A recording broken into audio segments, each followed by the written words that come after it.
Assalamualaikum warahmatullahi wabarakatuh. Alhamdulillah anak-anak kita bertemu kembali dengan pelajaran life skill. Pada video yang pertama tadi kalian sudah belajar tentang rukun iman dan rukun Islam, macam-macamnya dan penjelasannya. Sekarang di video kali ini kita akan belajar implementasi dari rukun iman dan rukun Islam. Apa itu implementasi? Implementasi adalah pelaksanaan, penerapan rukun iman dan rukun Islam dalam kehidupan sehari-hari. Oke, sudah siap? Ada 6 rukun iman. Rukun iman yang pertama, iman kepada Allah. Implementasi atau pelaksanaannya dalam kehidupan kita sehari-hari adalah bagaimana kita yakin bahwa Allah adalah satu-satunya zat yang wajib disembah, zat yang wajib kita taati perintahnya dan kita jauhi larangannya. Dan iman yang kedua yaitu iman kepada malaikat. Bagaimana pelaksanaannya? Yaitu kita yakin bahwa Allah menciptakan makhluk selain manusia, yaitu bernama malaikat, ya. Kita yakin bahwa kita, setiap gerak-gerik kita, tindakan kita, perilaku kita, perkataan kita itu senantiasa diawasi dan dicatat oleh malaikat. Seperti itu.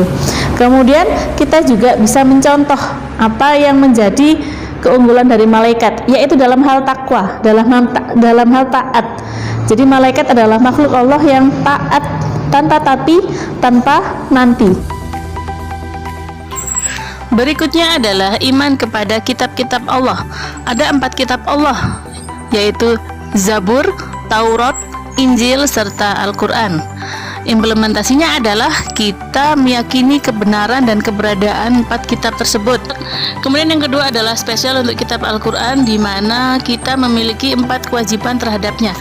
Yang pertama adalah membacanya, yang kedua adalah menghafalkannya, yang ketiga adalah memahami isi Al-Quran, serta yang keempat adalah mengamalkan isi dari Al-Quran dalam kehidupan sehari-hari. Berikutnya adalah iman kepada Rasulullah. Kita tahu bersama ada 25 nabi dan rasul yang wajib kita ketahui dan kita pelajari sejarahnya, kita pelajari akhlaknya, sirahnya, seperti itu. Yang kalau kita mempelajari itu semuanya akan banyak hikmah yang bisa akan menguatkan keimanan kita kepada Allah. Luar biasa. Implementasi dari iman kepada Rasulullah adalah kita menjadikan Rasul Allah itu sebagai suri tauladan yang baik, ya. Dan kemudian kita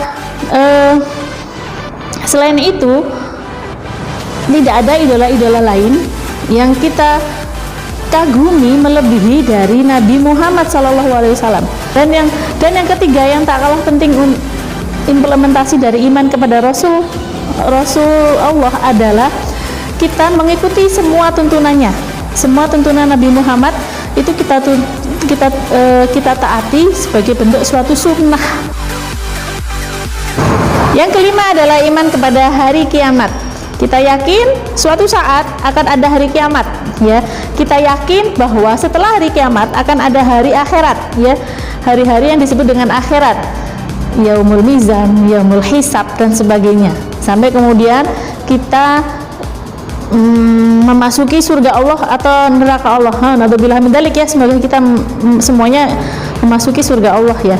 Kita meyakini semuanya hal itu, meyakini kebenarannya, sehingga implementasi yang bisa kita ambil, yang kita bisa laksanakan setiap harinya adalah kita menjadi pribadi yang waspada, pribadi yang tidak mudah untuk melakukan perbuatan buruk, pribadi yang tidak mudah melakukan dosa, karena kita tahu bahwa suatu saat akan ada hari kiamat yang akan menanti kita, yang akan kita ikuti. Berikutnya adalah iman kepada takdir atau beriman kepada qada dan qadar, ya. Implementasi iman kepada qada dan qadar atau takdir adalah kita menjadi pribadi yang sabar. Sabar bagaimana, Ustazah? Baik, sabar bahwa segala sesuatu baik buruk yang diberikan oleh Allah kepada kita, ya, di dunia ini itu adalah takdir terbaik dari Allah. Sehingga ketika kita mendapatkan ujian, kita menjadi orang-orang yang sabar, tidak mudah mengeluh. Yang kedua, kita menjadi pribadi yang tawakal, ya. Kita berserah diri kepada Allah. Apa maksudnya, Ustazah? Ya, tidak semuanya yang kita lakukan itu akan berhasil sesuai dengan keinginan kita. Ada saat-saat di mana keinginan kita itu tidak dikabulkan oleh Allah. Dan disitulah kita belajar sabar dan tawakal. Contoh, yang kedua kita tawakal, melakukan segala sesuatunya kita serahkan kepada Allah. Tidak kemudian kita menjadi pribadi yang was-was. Aku sudah belajar, ya Allah, nanti aku bagaimana ya, dapat 100 apa enggak ya? Seperti itu. Kita sudah tidak ada yang lagi yang seperti itu ketika kita beriman kepada takdir. Seperti itu. Kita serahkan saja semuanya kepada Allah. Yang penting kita sudah berusaha maksimal, semaksimal kita. Hasilnya kita serahkan kepada Allah. Sepakat? Bab berikutnya adalah implementasi dari rukun Islam. Kita tahu rukun Islam yang pertama adalah syahadat, sholat, zakat, puasa, naik haji. 5. Nah, implementasinya bagaimana anak-anak? Baik, ini kita kaitkan dengan rukun iman yang sudah kita bahas tadi. Jika kita mampu memahami rukun iman dengan benar, maka di dalam hati kita akan timbul yang namanya keimanan kepada Allah yang luar biasa kuat, tauhid kita kuat, pondasi keimanan kita kuat, maka kita akan mudah untuk melaksanakan 5 rukun Islam. Oke. Orang yang yakin dengan Allah maka dia akan mudah bersyahadat.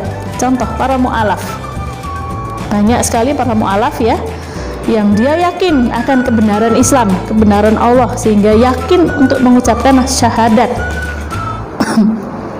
Kemudian ketika kita yakin sebagai seorang muslim ya, sebagai seorang muslim sudah bersyahadat, kita yakin bahwa kita yakin dengan Allah dan Rasulnya dan kitab-kitabnya, kebenarannya, maka kita akan mudah melaksanakan sholat. Nah, kita akan mudah melaksanakan zakat dan puasa. Maka dari itu apabila kita yang sudah muslim ini merasa berat melakukan sholat, merasa berat untuk berpuasa, merasa enggan untuk membayar zakat, ya tidak mau hartanya itu diberikan kepada orang lain, pengennya hartanya itu digenggam sendiri, maka yang kita harus berhati-hati. Jangan-jangan keimanan kita lemah, jangan-jangan ada masalah dengan keimanan kita sehingga kita enggan untuk sholat. Mau sholat, ngapain ya sholat ya, capek sholat nggak bikin aku pintar. Nah itu hati-hati seperti itu. Naudzubillah min dzalik, semoga kita tidak begitu. Oke. Baik anak-anak, itu ya implementasi rukun iman dan rukun Islam dalam kehidupan sehari-hari. Ya, Allah menjadikan kita hamba-hambanya yang taat kepada Allah. Taat tanpa nanti, taat tanpa tapi. Do you get it? Oke. Assalamualaikum warahmatullahi wabarakatuh.